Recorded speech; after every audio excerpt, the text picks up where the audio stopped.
My wife treated me like trash for being a lowly forensic doctor, and even betrayed me by hooking up with some pathetic boy toy. On the night our marriage officially crumbled, I instantly hooked up with that same boy toy's stunning fiancée. I never expected this woman to be such a breathtaking beauty, flaunting such a dangerously slender waist to boot. After being tangled in the sheets with her all night long, I definitely came out on top in this deal. I assumed after our heated one-night stand our paths would never cross again. I never imagined that at my brand new workplace, she would actually be the icy captain of the criminal investigation team. Shouting shot a razor-sharp glance in my direction, her expression frosting over instantly. Forensic Dr. Yi. This is our formidable boss, Captain Xiao.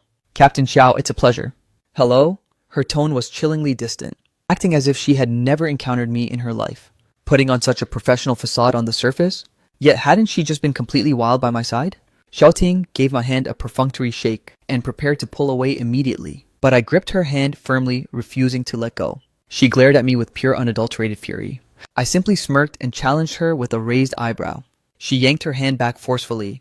Forensic Dr. Yet, I truly hope your professional expertise is actually up to par. Do not disappoint me.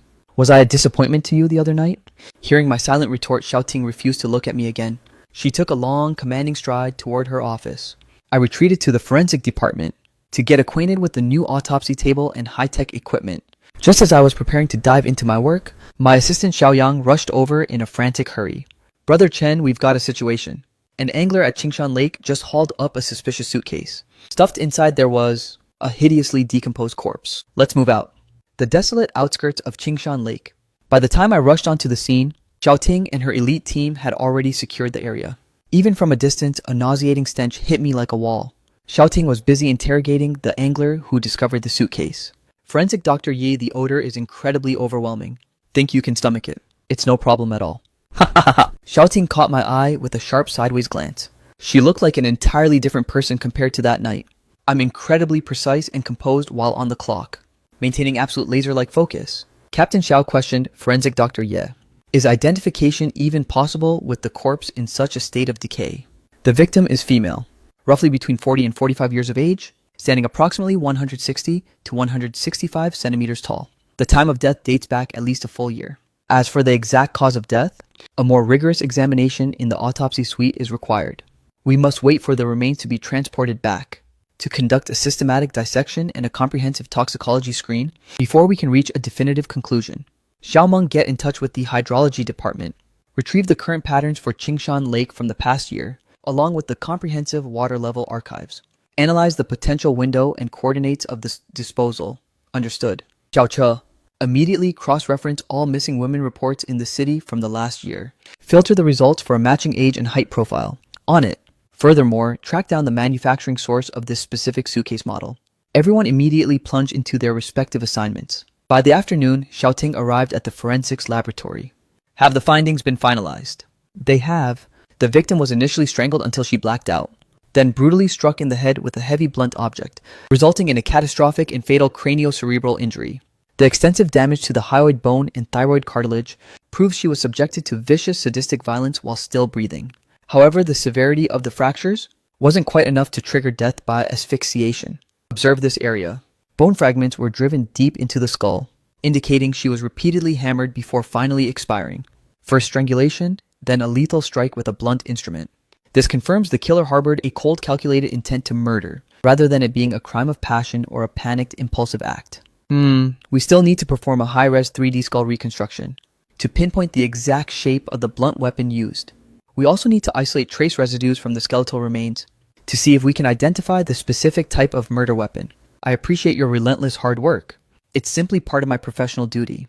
Just as I prepared to resume the forensic testing, my stomach suddenly betrayed me with a loud, hollow growl. From the moment the case broke this morning until this very second, nearly 7 grueling hours have slipped by. I haven't consumed a single scrap of food.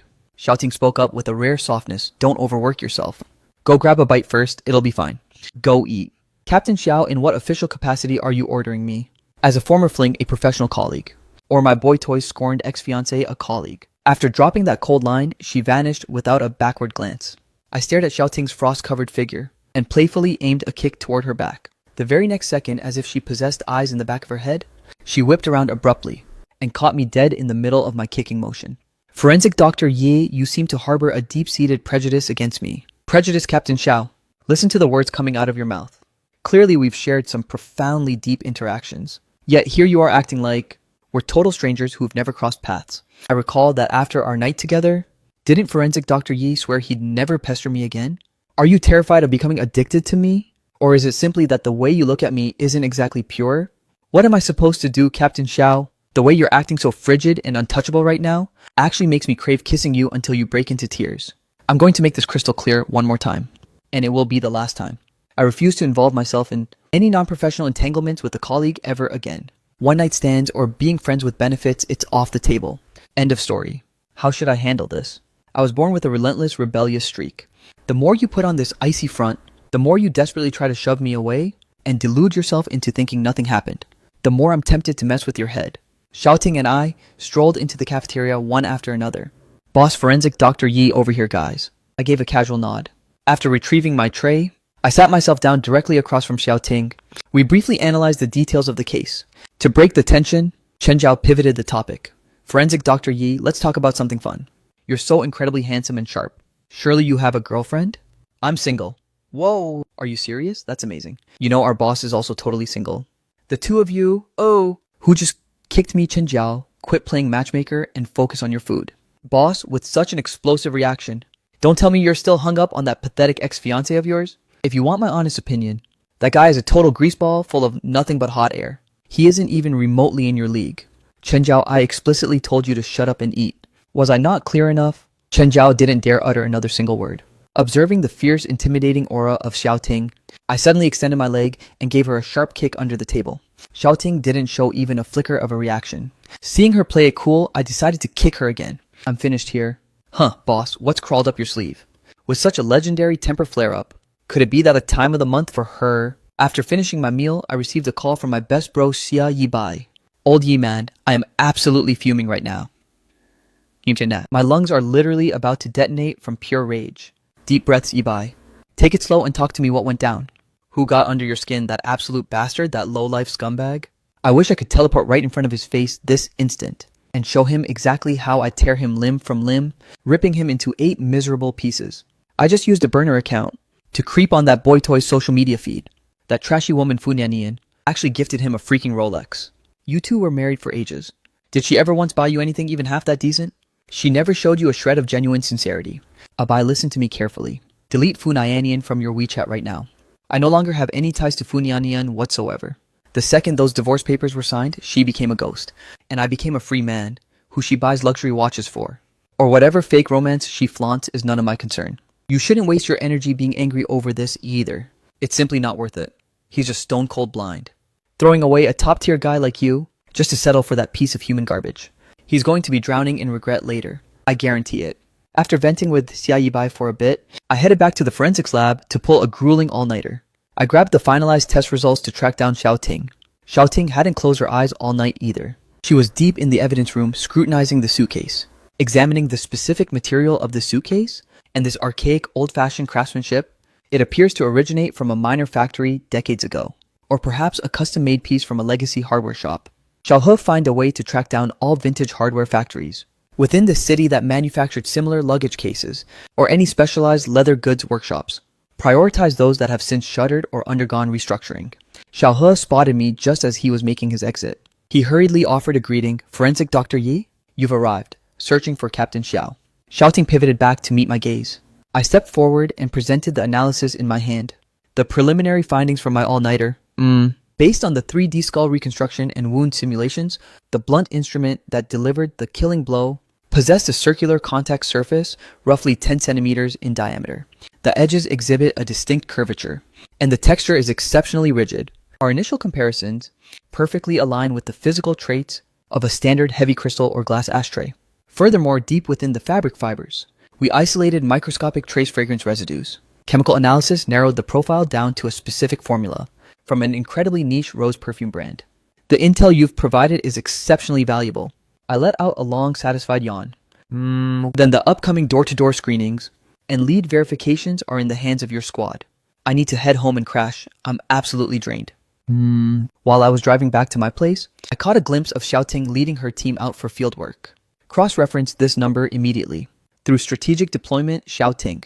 unearthed the niche perfume's purchase history for the past 2 years. She filtered specifically for female consumers between 40 and 45. The officers canvassing the old hardware workshops also recovered the ledger of custom suitcase orders from that era. Based on the rigorous screening and investigation, the focus narrowed down to a woman named Jiang Ning. Jiang Ning, female, 42 years old, vanished a year ago under the guise of traveling abroad for medical care. Her social media profiles are surprisingly still being updated, with IP addresses suggesting she is currently overseas. However, her husband Xu Banian over the past year has absolutely no recorded history of leaving the country. Intelligence gathered from the neighborhood and kin reveals that absolutely no one has any details regarding her medical journey. This whole narrative is riddled with inconsistencies. Xiaoting, thrust Jiang Ning's files from the community center into my hands. I need you to cross-reference these findings immediately. Verify if the victim's dental profile and pelvic bone structure align perfectly with Jiang Ning's physiological records. Copy that. By late afternoon, I delivered the definitive results to Xiaoting. It's a match. The deceased is undoubtedly Jiang Ning. Forensic Dr. Yi has officially identified the victim as Jiang Ning. Establishing the victim's identity means our manhunt finally has a pinpoint focus and a clear target in sight. This is no longer some anonymous John Doe decomposition mystery, but a cold-blooded homicide orchestrated specifically to eliminate Jiang Ning. Listen up, everyone, 5-minute warning. Briefing starts in the first conference room. Jiang Ning, female, age 42 at the time of her demise. She served as a distinguished art lecturer at Yecheng University. Her expertise was traditional Chinese ink wash painting. 3 years prior, she and her parents were involved in a horrific car wreck while traveling. Jiang Ning was the sole survivor, but the tendons in her dominant right wrist were savagely mangled. She essentially lost the motor skills required for fine brushwork. For a master of Chinese painting, this was a soul-crushing career-ending blow. 1 year ago, she allegedly planned to go overseas for specialized medical treatment. Logs indicate she purchased a ticket and cleared security. However, cross-referencing the forensic time of death, it's likely Jiang Ning had a change of heart moments before boarding, or was coerced into changing her plans. She never actually set foot on that aircraft. The overseas treatment story has been a total fabrication ever since. Jiang Ning's husband, Xu Banian, also holds a professorship at Yecheng University. Jiang Ning never left the country, yet she's been missing in plain sight for an entire year, as her spouse Xu Banian never once filed a missing person report. Furthermore, Jiang Ning's social media presence mysteriously updates every few days. Only the cold-blooded killer could possibly be in possession of her phone. As it stands, Xu Banian is our primary person of interest. Xu Banian was hauled back to the station for a formal interrogation. Xiaoting marched into the interrogation room radiating authority. The sleepless nights had sharpened her gaze into something lethal. The suspect Xu Banian was middle-aged yet remarkably well-kept, free of any beer belly or thinning hairline. He exuded the refined, sophisticated aura of a high-level academic. Officer, would you mind explaining what on earth is going on? Why was I abruptly dragged to a dismal place like this? Are you aware that your wife Jiang Ning was brutally murdered nearly a year ago? It's impossible. That is fundamentally out of the question. She is clearly overseas focusing on her medical recovery. Just yesterday afternoon, she even sent me a WeChat message, claiming she was doing perfectly fine. You're full of it. Just now, when you uttered the word impossible, your eyes flickered repeatedly toward the upper left. In the realm of behavioral analysis, that move indicates the brain is fabricating an image rather than retrieving a genuine memory. The muscles on the left side of your mouth are unnaturally rigid and twitching downward. That's a classic telltale sign of faked surprise. A slip-up from trying too hard to micromanage your face. This whole shock routine is nothing but a performance. I honestly have no clue what you're implying. What eye movements? What stiff mouth? I'm simply paralyzed by shock, completely devastated. My wife is gone, and I am in more agony than anyone. How can you use such theories to frame me? You claim Jiang Ning has been in constant WeChat contact. Did the two of you ever once video call? Fine, let me pose a question. How can you be so certain that the individual chatting with you on the other end was actually Jiang Ning herself? If she truly went abroad just to recuperate, why is it that throughout this entire past year, as her husband, you don't have a single record of leaving the country? Not one plane ticket purchased to check on her. There isn't even a digital footprint of you attempting a video call to see her face. Does that sound logical to you? Professor Xu, ever since that tragic incident 3 years ago, she transformed into a completely unrecognizable person. Whenever I tried to get close to her, she'd treat me like a nuisance and demand I leave her alone. Even though I was sick with worry seeing her like that, I was terrified that saying too much would cause her to lose the final shred of her fragile will to keep living. On the day of her departure, I personally escorted her to the airport. I watched her clear security and head toward the boarding gate. If I had only known this would happen, I would have stopped her even if it cost my life. Or I would have followed her to the ends of the earth. Shouting, wearing a mask of cold indifference, slammed the suitcase evidence files down in front of Xu Banian.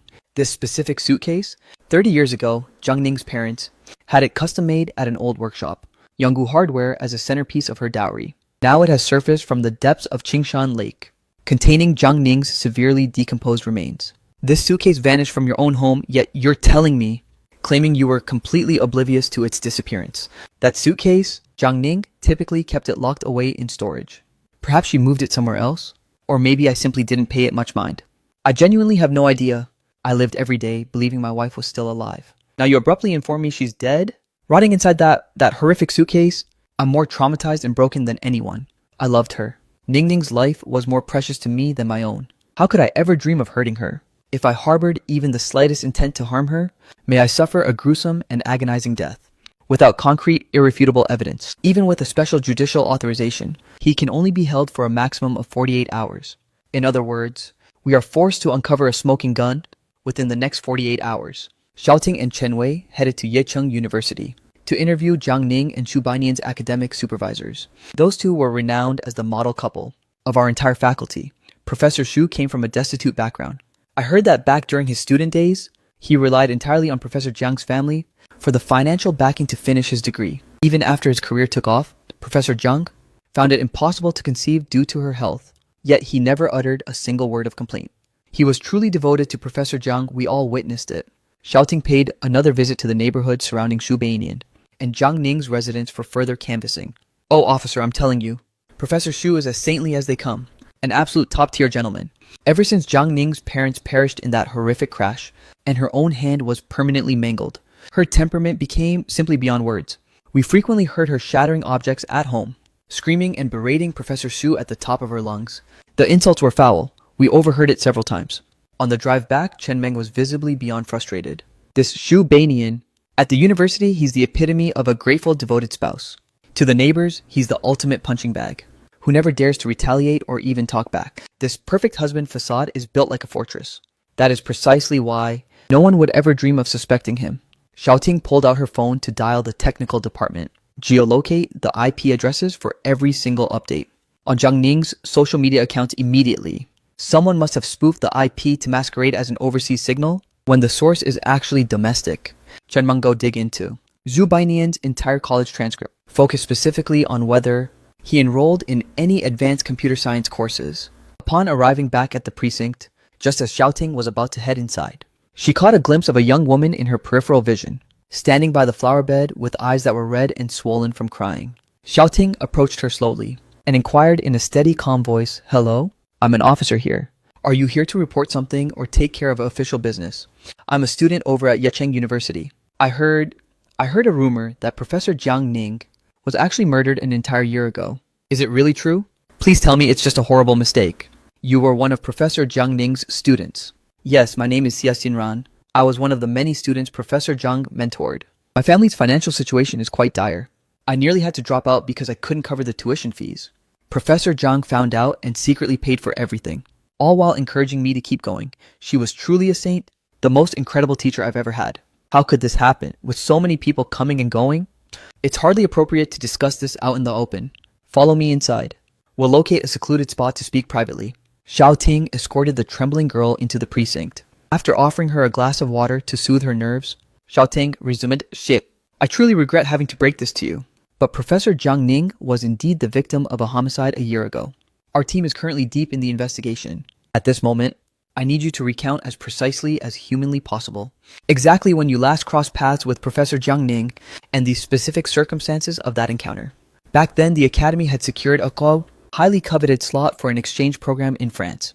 Professor Jiang held my work in high regard and fervently advocated for me to the department heads. Initially, the faculty had virtually confirmed my selection, but then for some inexplicable reason, the recipient was abruptly swapped. Professor Xu pushed for his own student Lin Tianqian. The final time I laid eyes on Professor Jiang, I witnessed her and Professor Xu locked in a fierce, explosive argument over that exchange opportunity. Lin Tianqian, you're saying? The specific student Professor Xu championed? The one who snatched your exchange slot was named Lin Tianqian. What were her academic rankings like at the time? And what was the dynamic between her and Professor Jiang Ning? Xia Xinran brushed the remaining tears from her cheeks. My academic performance was ranked first in the entire year. Lin Qianqian's grades, by comparison, barely scraped the top 20. Purely due to Professor Shu's heavy-handed recommendation, that life-changing exchange slot was ultimately handed over to Lin Qianqian. I was in the studio during that period, and distinctly remember Professor Zhang becoming incredibly volatile. She shrieked at Professor Xu, "Zubanian, if you dare send Lin Qianqian away, I will completely annihilate your reputation. Understood? The intel you've shared is absolutely pivotal. Thank you, Xia. Is it possible to see Professor Jiang one last time? I just want to pay my respects and say goodbye. The case is still in the heat of active investigation. When the moment is right, if you're still willing, you may certainly come to bid her a final farewell as her student." Xiao Ting stood silently as Xia Xinran made her exit. "I'm truly grateful, officer. I pray that you unearth the truth soon, so that Professor Jiang can finally rest in peace." The moment Xia Xinran departed, Xiao Ting summoned Song Ting immediately. Song Ting launched an urgent investigation into a Yesheng University student named Lin Qianqian. I need every shred of intel you can dig up on her. On it, inside the interrogation room, sensing Xiao Ting's entrance, Zhu Bainian lazily flicked his eyelids upward. "Officer Xiao, I apologize for the repeated trouble. However, if my memory serves me correctly, your clock has exactly 1 hour remaining. Once those 48 hours expire without a shred of evidence, you'll be illegally detaining me. My legal counsel is already en route. Rest assured I'll be filing a massive complaint the second I'm free." Xiao Ting sat across from him, her face a mask of cold indifference. "Jiang Ning's parents bankrolled your entire education when you were a nobody. Jiang Ning chose to build a life with you when you had nothing, never once hesitating to support you. She stood by you every step of the way. She even sacrificed her own brilliant career for your sake. Tell me, Professor Shubanian, was her final reward being slaughtered by your hand, shoved into a suitcase and discarded in a frozen lake? Look at me, Shubanian.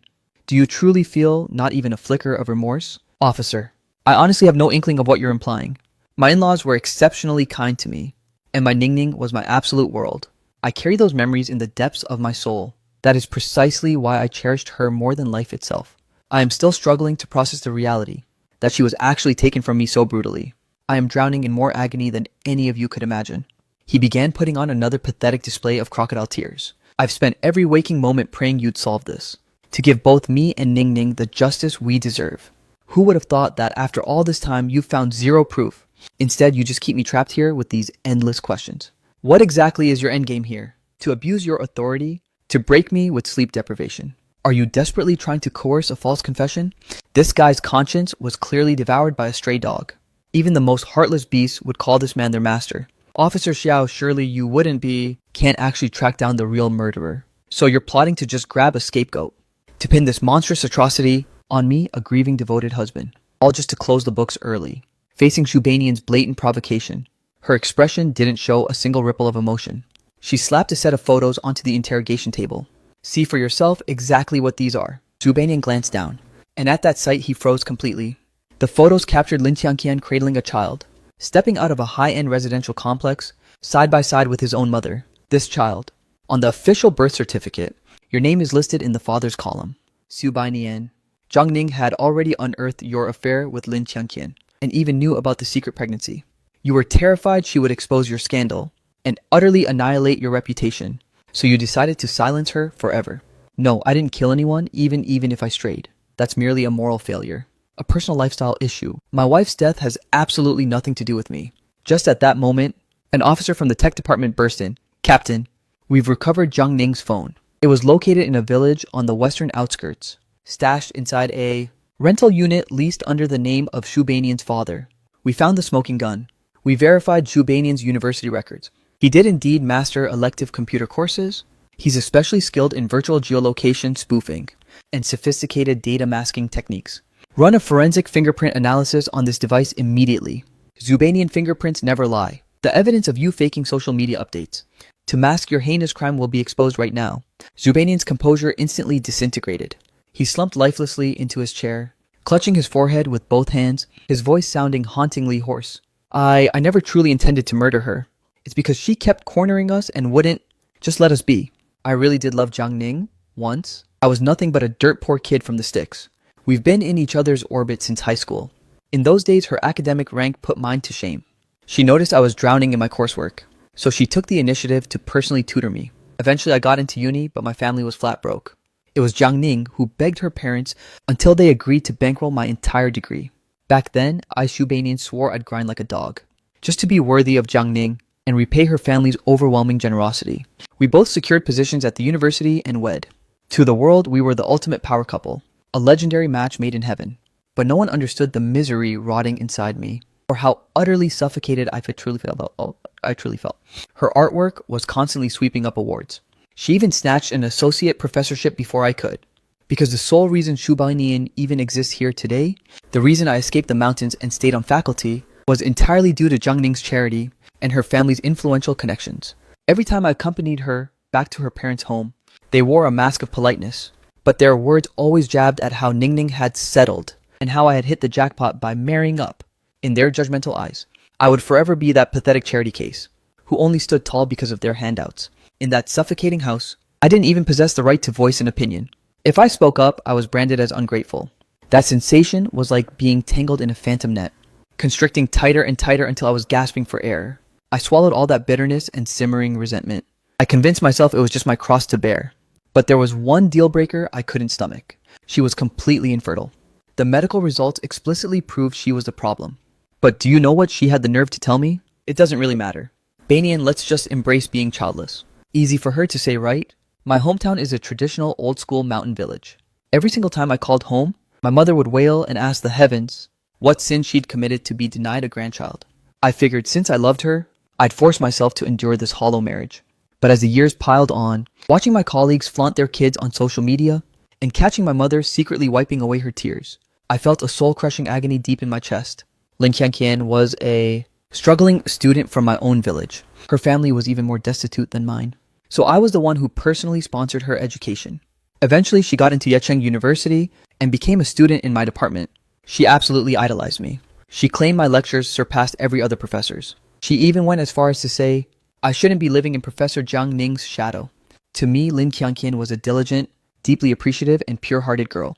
I did show her a certain amount of favoritism. After all, she was my own flesh and blood from home, and I was the one bankrolling her future.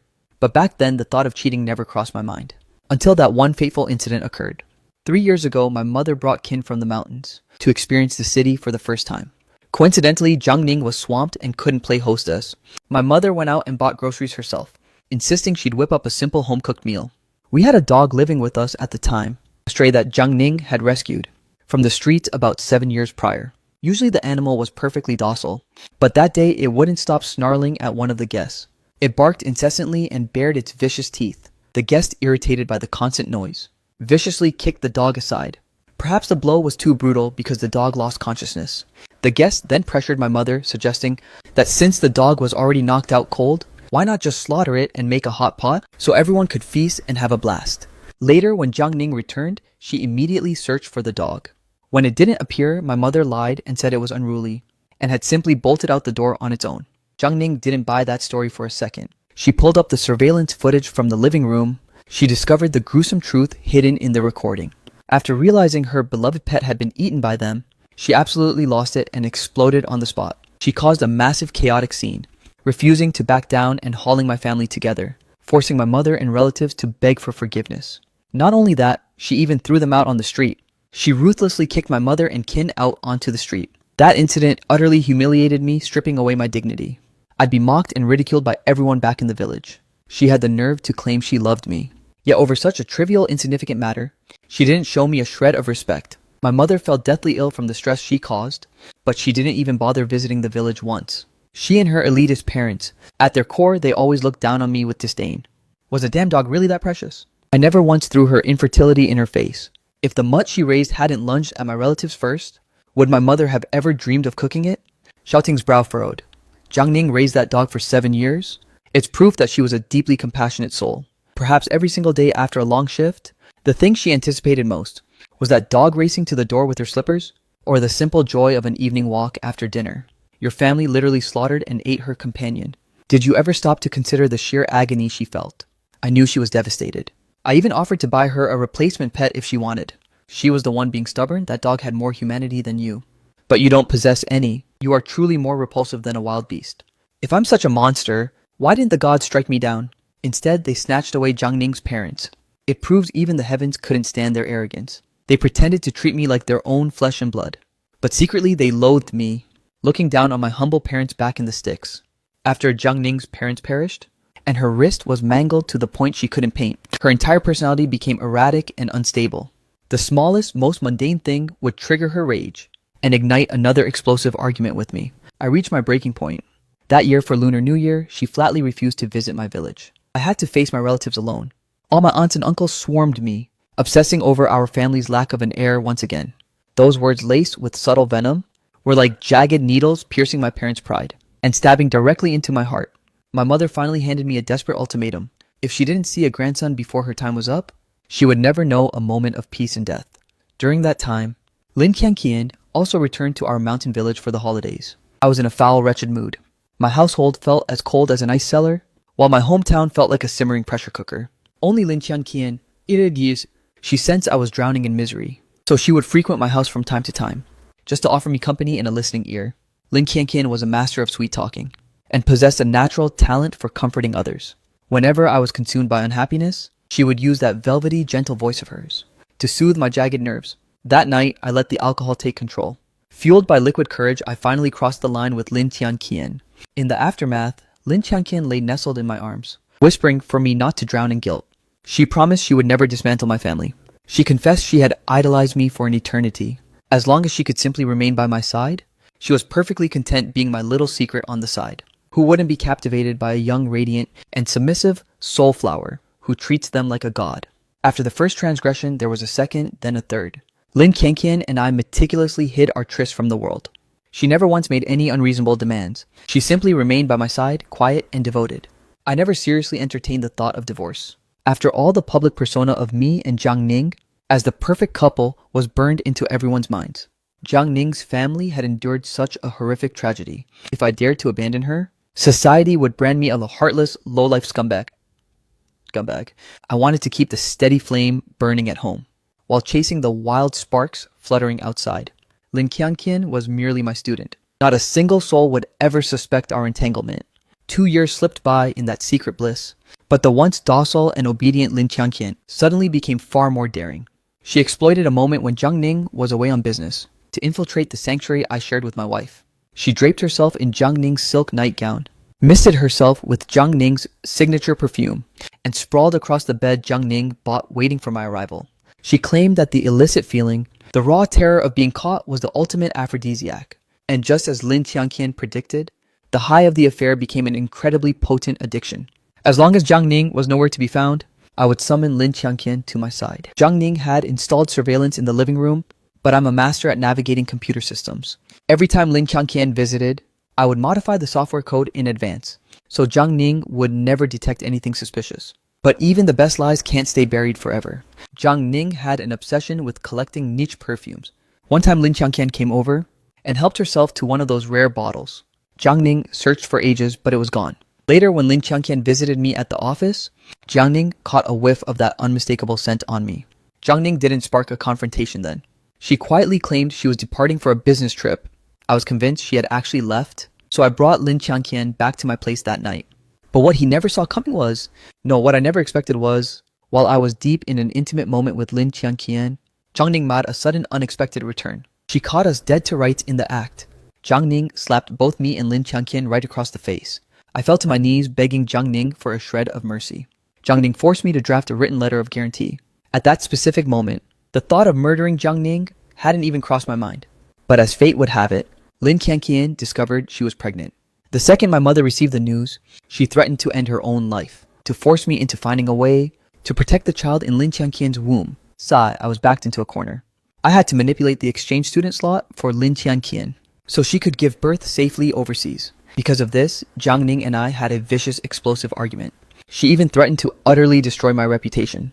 During that tumultuous period, Jiang Ning refused to return to our newly purchased home and chose to hide away in the old house instead. I was paralyzed by the fear that Jiang Ning would actually expose the truth about me and Lin Qian.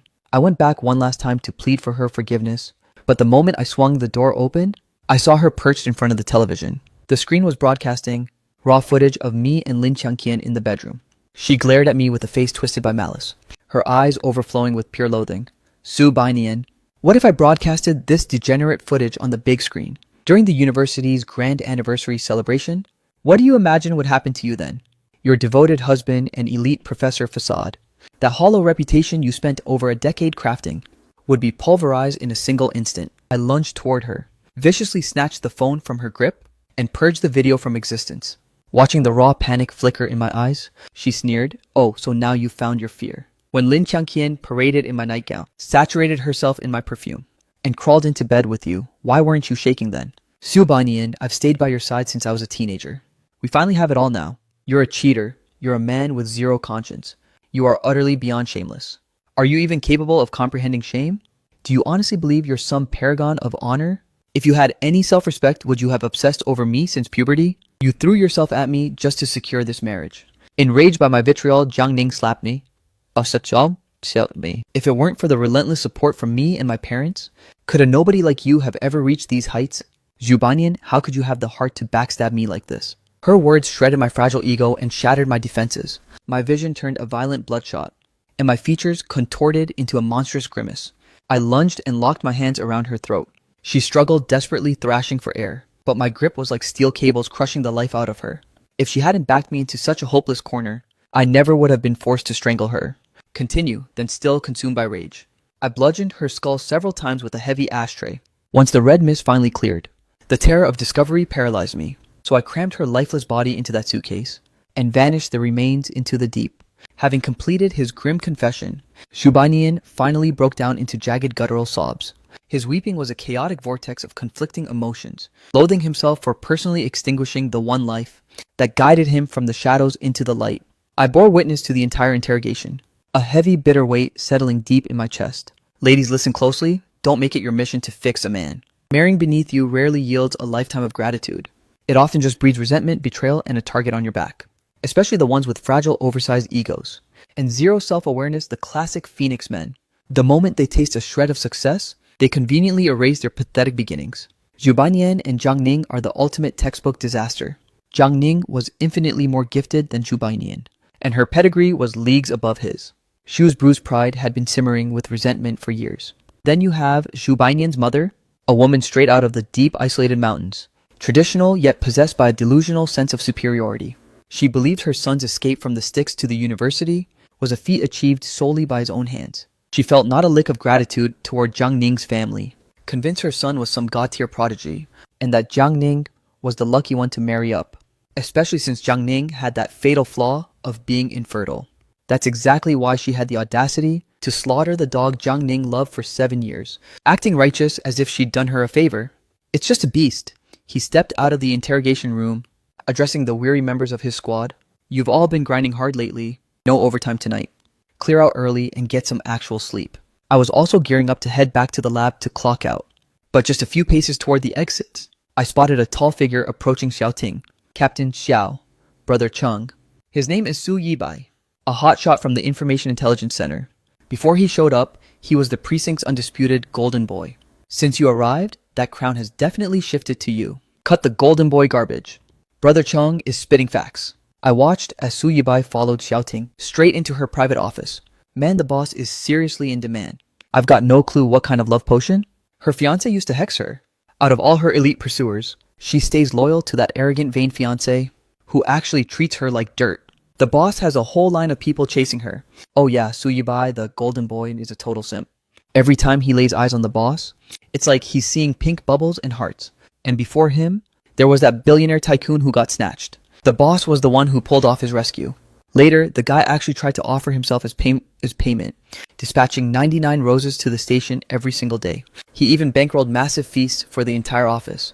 Our boss straight up delivered a cold ultimatum. If he dared set foot here again, she'd slap him with a harassment charge. I visualized that chaotic scene in my mind. It definitely tracked with Xiaoting's ruthless energy. Only someone that icy and aloof could be so blunt. A Zhao, don't just spend your time envying the boss. You're quite the looker yourself, you know. If the opportunity arises, I'll hook you up with some top-tier guys. Then I'll be sure to thank you in advance, Brother Cheng. After clocking out, I made a beeline for the supermarket. I've been so swamped since moving into this rental that I haven't even had a chance to whip up a home-cooked meal. I lugged my groceries into the elevator. Just as the doors were on the verge of sealing, someone outside jammed the call button. The elevator door slid open once more. Xiaoting materialized, and for a fleeting heartbeat, A spark of genuine shock flickered in my eyes. Noticing that Xiaoting didn't even spare me a glance, I was forced to play along and pretend we were total strangers. Why hasn't she selected a floor yet? Is it possible she's living on the exact same floor as me? Could she have known I was staying here all along? Didn't she strictly forbid benefits with colleagues? Is this some Alpha MC versus Ice Queen trope playing out? My unit is located on the 6th floor. Once the elevator reached its destination, I stepped out into the hallway first, tracking Xiaoting's every move through my peripheral vision. Sure enough, like a silent shadow, she followed me out into the corridor. After taking a few measured steps down the hall, I abruptly whirled around to confront the woman. Xiaoting clearly didn't anticipate my sudden turn. Before she could even check her momentum, her body collided squarely against my chest.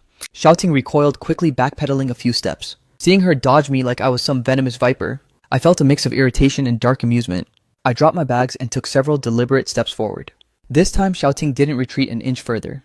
She tilted her head up to meet my gaze. "What are you doing?" I leaned in, looking down at her. The pale light from the window filtered in, casting a deceptive veil of fragility over her frosty features. Recalling how insanely compatible we were that night, I slowly, provocatively licked my lips. Her stunning brows knitted together in an instant. "Yue Chen? Get a grip and act serious?" I stared into her eyes, which seemed to be masking a deep secret. "My apologies. I just had a vivid flashback of the way you savor cherries." The woman's cheeks instantly flushed a deep crimson. She barked sternly, "If you have something to state, spit it out." Reflecting on the wild events of that night, if they didn't share the exact same face, I bet my life she had a split personality. "Why are you putting on this act? Weren't you hunting for me this entire time? I thought you were against office flings with subordinates. So why did you shadow me all the way here?" I never pegged Captain Xiao to be so aggressive as to show up uninvited at my doorstep. "Release me this instant." I stood frozen as Xiaoting marched to the door directly opposite mine, punched in the passcode, and stepped inside. With a thunderous slam, the door rattled shut, leaving me completely floored. Xiaoting wasn't stalking me after all. She actually resided right across the hall. My brain immediately went into a chaotic overdrive, and my face burned with pure embarrassment.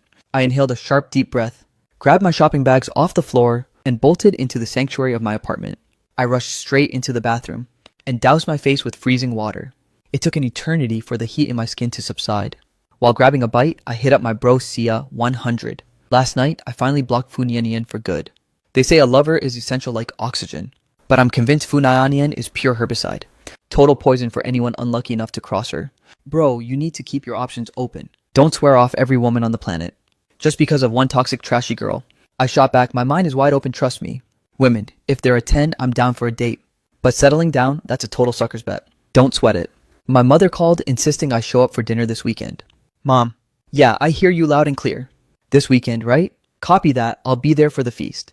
After hanging up, I was ready to resume the chat with Sia 100. When I suddenly stumbled upon the scandalous reply I just fired off was nowhere to be found in my chat with Sia 100. I backed out of the conversation, only to find 99 plus notifications blowing up the work group.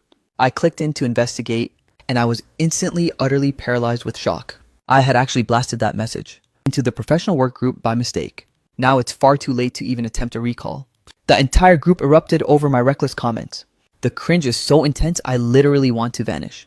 Is it too late to just go AWOL and leave the group? I scrolled through the chaotic chat history, and one particular jab caught my eye. "Just make sure you don't go booking any hotel rooms and bring total disgrace to our precinct." My jaw tightened with pure unadulterated fury. Did they really have to get this toxic? Forget it, I'm the new guy in this precinct. No sense in starting a flame war in the group chat. I recalled adding Zhang Lei and Song Qin on WeChat, but I still hadn't secured Xiaoting's contact info yet. I tracked down Xiaoting's profile in the group list, typed my name into the verification note, and fired off a friend request. Having her on WeChat would streamline our work communication. I headed to the kitchen to deal with the dishes. After finishing, I double-checked my device. Xiaoting still hadn't approved my friend request. I hung the laundry out on the balcony, then headed in to take a hot shower. I checked my phone one more time. She still hadn't accepted the request. A prickle of genuine annoyance started to kick in. What exactly is this woman's problem? Is she intentionally ghosting my request? I wasn't about to sit around playing guessing games, so I marched across the hall and pounded on her door. After a beat, the door finally swung open.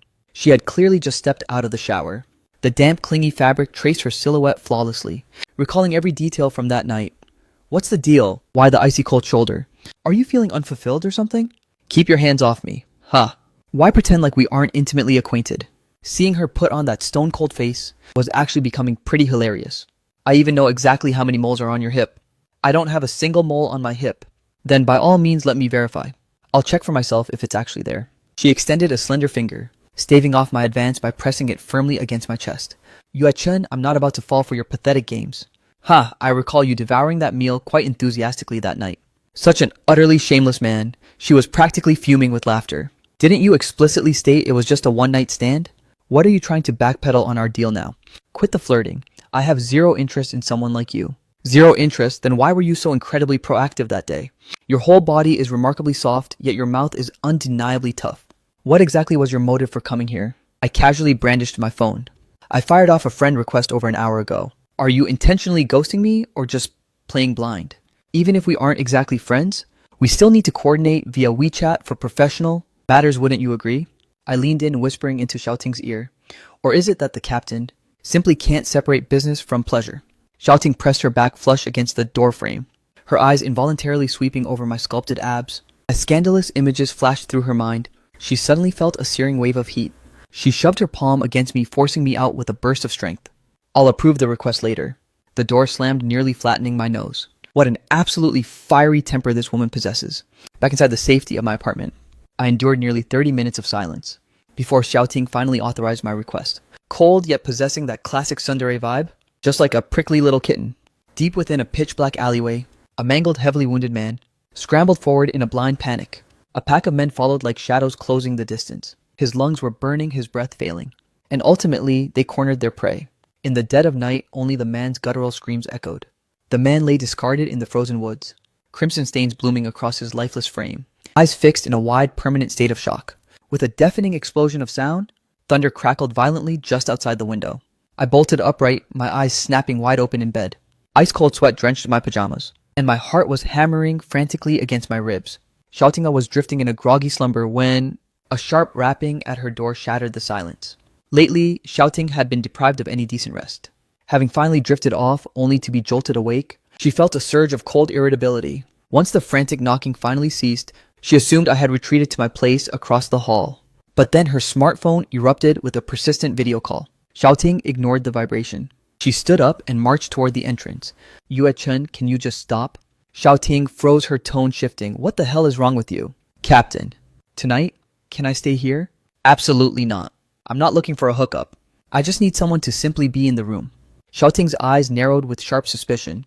Don't tell me. A seasoned forensic doctor like you is actually afraid. Sensing she had finally lowered her guard, I brushed past her and stepped into the house. Xiaoting pointed toward the guest suite. You sleep in there. I completely ignored her directive and walked straight into the master bedroom. Witnessing my audacity in invading her private sanctuary, she hurried over to intercept me. Yue-Chen, I've already told you no more mixing business with pleasure. Captain, why is your mind perpetually stuck in the gutter? I never said I wanted to lay a finger on you. Don't be so incredibly full of yourself. A man bangs on my door at this ungodly hour, reclaims my own master bedroom, and expects me not to read into it. Chill, I'm in a dark place tonight. I'm not going to harass you. You can either share the mattress with me, or throw down a pallet and sleep on the floor. In your wildest dreams, I'm decamping to the guest room. Another violent thunderclap detonated outside the window. My complexion turned a ghostlier shade of white. Captain, for the sake of our former situationship, could you just stay and be here for me? The woman wavered for a fleeting second, then ducked into the walk-in closet, snagging a quilt to spread across the floor by the bed. I stared down at Xiaoting, who preferred the hardwood floor over being near me. I rolled over and let sleep take over. Sooner or later, I'll have you begging for my touch. Lights out the room plunged into absolute darkness. But soon enough, I slipped from the comfort of the bed to join her on the floor. Xiaoting was gearing up to kick me out. The moment I locked my arms around her, don't push me away. 2 years ago, my brother covertly returned for my wedding, but he was shadowed by criminals who sniffed out his identity. They brutally tortured him and dumped his body in the wilderness like a piece of garbage. My brother was an undercover operative. If he hadn't risked everything to bring me a wedding gift, he never would have been marked for death. Those cold-blooded monsters would rather slaughter the innocent than let a single shred of suspicion slide. That criminal syndicate hasn't been dismantled yet. Truth is, I volunteered for a deep cover mission a year ago, but I lacked the necessary field experience. The chief insisted I grind in the trenches for a while before I could qualify for specialized undercover training. You're far more courageous than I gave you credit for the world to stay at peace. Someone has to be willing to bleed on the front lines. My brother is my North Star. I hope that one day, I can personally hunt down and cuff those bastards. My brother's executioners, I locked eyes with Xiaoting. What's your story, Captain? Why did you choose this dangerous line of work? If it's classified or personal, just forget I asked. Xiaoting shut her eyes, burying her emotions deep inside. I'm doing this for a very important person. My curiosity immediately spiked. I can sense a major plot twist here. There's no sequel to this story. Yue Chen, that wild night at the bar, was a total fluke. I'm not jumping into bed with you again. You'd better kill that fantasy of playing games with me. Playing games? Which I saw that I was only looking for a fling. I expected to be up all night tossing and turning. But inhaling that intoxicating, familiar scent of hers, my eyelids finally grew heavy and tired. And eventually I slowly drifted into a deep sleep. When I woke at dawn, Xiaoting had already vanished from my side. I neatly folded the quilt for her and stepped out of the bedroom. While passing by the kitchen, I caught a glimpse of the snatched, long-legged Xiaoting, positioned at the counter whipping up breakfast. Hold up, Xiaoting actually has skills in the kitchen. The spread looks surprisingly high tier too. Take your portion back to your own unit. I cocked an eyebrow in amusement. I'm not allowed to just eat here with you. Absolutely not. Do you genuinely loathe me that much? Yue Chen, do you honestly believe you're so irresistible that every woman you bait will instantly crumble? What is this sudden hostility? Did she wake up on the wrong side of the bed today? If you weren't feeling the vibe, why did you even go home with me that night? It's not like I coerced you. If you're so damn confident, then why did your ex-wife dump you for another man? Now get out. Fine, I'm gone. You think I'm actually that desperate for your attention? I stormed out, fuming with rage. I forced myself to cool down and headed into work. I was cutting it close, so as soon as I hit the lobby, I lunged for the elevator and jammed the button. The car was packed with several colleagues, including the very woman I just clashed with this morning. As I stepped inside, she didn't even bother to acknowledge my existence. Fine, I acted like she was invisible too. Chen Jiao, tucked away in the corner, gave me a cheerful wave. Brother Chung, you're looking exceptionally sharp today. Much appreciated. I've got a massive coffee order on the way. My treat for the squad later. Stepping out of the elevator, Xiaoting and I remained in a cold stalemate. The caffeine has arrived. Everyone come and get your fix. From forensics to the criminal investigation unit, everyone in the department got a cup. Chen Jiao delivered a fresh cup to Xiaoting's desk. Boss, Brother Cheng is such a legend and clearly loaded. He just treated everyone to top-shelf premium coffee. When we were in the elevator earlier, I could definitely sense some serious tension between you and Brother Cheng. Did you two have some kind of lover's spat? Xiaoting snapped a lethal glare at Chen Jiao. Do I look like a charity case who can't buy her own coffee? You're not obligated to consume anything he purchases. Boss, you're totally misinterpreting my point. I was simply fueled by curiosity. Brother Cheng only just transferred to our unit. So how did you two already spark a feud? Stop spiraling. This is absolutely divine. Boss, are we clear to officially close Zhang Ning's case? Hold off on the final closing report for now. I can't shake the feeling that in Chu Bainian's confession, something vital is still missing. I leaned casually against the office door frame, savoring my premium coffee. Hearing her doubt, I arched an eyebrow, strode in, and slapped a lab report onto her desk. What a coincidence, I've got the same nagging suspicion. This is a specific carpet fiber I extracted from a hidden corner in Chu Bainian's study. The microscopic test results match the lining material of the suitcase used to transport Zhang Ning's remains. What's more, trapped within those fibers, there was a trace residue of Lin Qiangqian's nail glue. Xiaoting snatched the report and scanned the pages rapidly. Are you suggesting Lin Qiangqian was an active participant? I gave a slow, deliberate nod. The empirical data on the report doesn't lie. The forensics are crystal clear on that front. Zhu Bainian claimed he killed her in a blind rage. But this fiber evidence proves beyond a doubt that Lin Qiangqian was also at the old house that night. She wasn't some innocent bystander, she was a cold-blooded accomplice. Prep the interrogation room for Lin Qiangqian immediately. Gather every shred of evidence we have. Xiaoting went straight for Lin Qiangqian's throat in the room. Initially, she tried to maintain her damsel in distress act. He deceived me, promising he was only scaring Sister Jiang Ning. But when Xiaoting slammed the nail glue analysis and the surveillance frames placing her at the scene during the exact time of the murder right in front of her, her mental fortress shattered instantly. She crumbled into the chair and vomited out the truth. As it happens on that fateful night, Lin Qiangqian had been lurking inside the old house's bedroom. She eavesdropped on the explosive row between the couple, and the moment she saw Jiang Ning reveal the affair footage, she stealthily grabbed a crystal ashtray from the lounge, handed the weapon directly to Xu Beinian, and while Jiang Ning was being choked and thrashing for life, she ruthlessly pinned down Jiang Ning's limbs. Once Jiang Ning's life was extinguished, she actively helped Xu Beinian cram the corpse into the suitcase and scrub the crime scene of every incriminating trace. With the evidence now undeniable, Xu Beinian and Lin Qiangqian were formally charged and arrested for premeditated murder. The iron fist of the law now prepares to crush them. Yecheng University swiftly issued a public statement, expelling him in disgrace. When his parents received the news, they became outcasts, unable to show their faces in the village. As for Lin Tianqian's unborn child, it is destined to grow up in a cold environment, completely deprived of its biological parents' presence. The second the final verdict was delivered, the entire squad finally exhaled a collective sigh of relief. The suffocating gloom in our hearts finally began to lift. This profound sense of justice and satisfaction felt more visceral than any case we had ever solved. Jiang Ning's tragic file was officially shuttered. However, the volatile dynamic between me and Xiaoting remained locked in a state of high-voltage tension. Chen Jiao and the crew noticed the sparks and took note, constantly plotting ways to play matchmaker for us, only to be shut down by Xiaoting's lethal icy glares. Time ebbed away in this mundane, repetitive cycle. But 2 weeks later, the Bureau was hit with an exceptionally grisly case. A man's body was discovered in a desolate suburban factory. The victim was a high-profile fugitive linked to several drug rings, and this specific investigation happened to be the key to the very criminal syndicate that brutally murdered my brother. The top brass finally greenlit my undercover request, authorizing me to pose as a shady black market medic to infiltrate the cartel and harvest hard evidence. The iron-willed commander for this high-stakes op was Xiaoting. On the eve of the infiltration, Xiaoting summoned me to her private office. Enter, Xiaoting.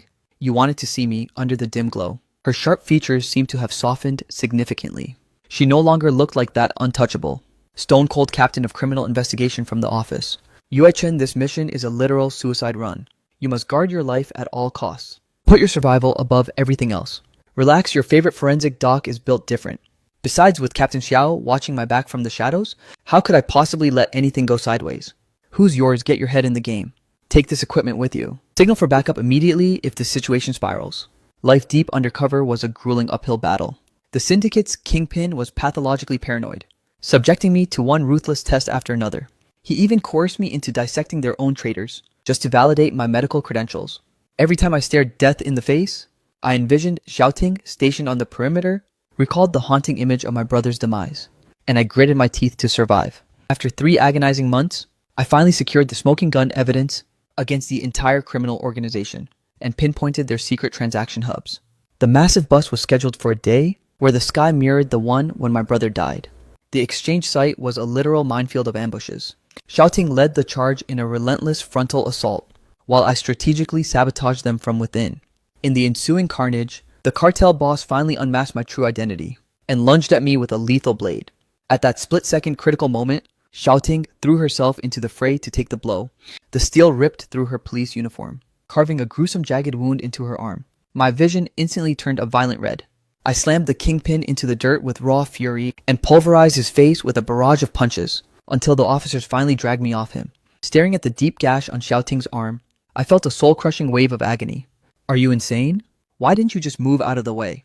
She managed to curve the corner of her lips into a smirk, reaching out to tenderly wipe the gore from my cheek.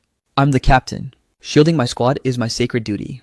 And more importantly, you're far more than just a team member to me. I gazed down at her with a heavy heart, my eyes brimming with unfiltered sincerity.